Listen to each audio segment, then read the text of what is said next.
Hi there, it's Linda Marie. I've got another story for you from Good Night Stories for Rebel Girls. Here we go. This one's about Cleopatra. Take a good look at her. Now, once upon a time in ancient Egypt, a pharaoh, a leader, had died, and he left his entire kingdom to his son and his daughter. Now, his son was called Ptolemy the 13th, and he was 10 years old. And he also had a sister, Cleopatra. She was 18 years old. The two had very different ideas on how they should run the country. And soon, Cleopatra was kicked out, and the palace had a civil war breaking out.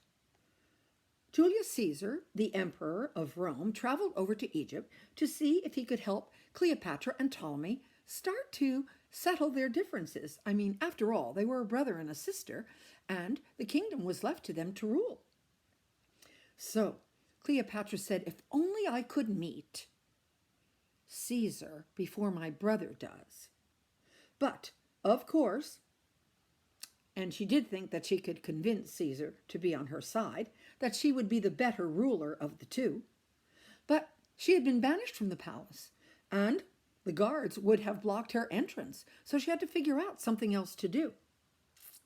Cleopatra asked her servants to roll her up in a rug and to smuggle her into Caesar's rooms when he came to visit.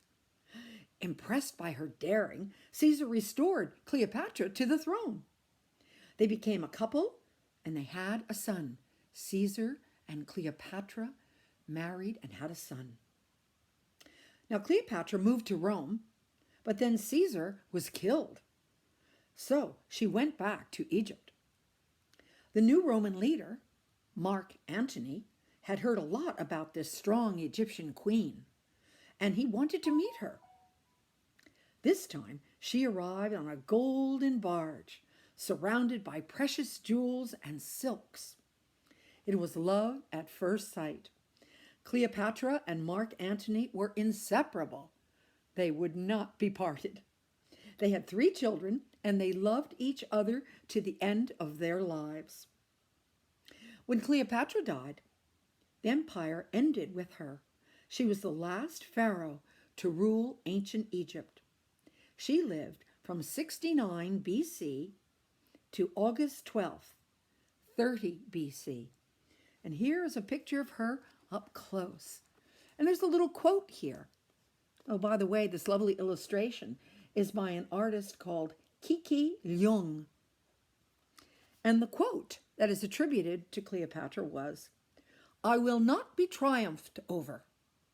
What a firm and strong voice that was.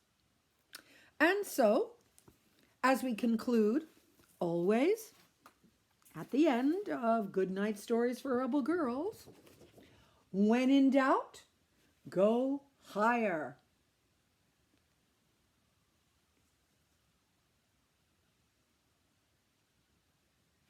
Bye for now. See you again.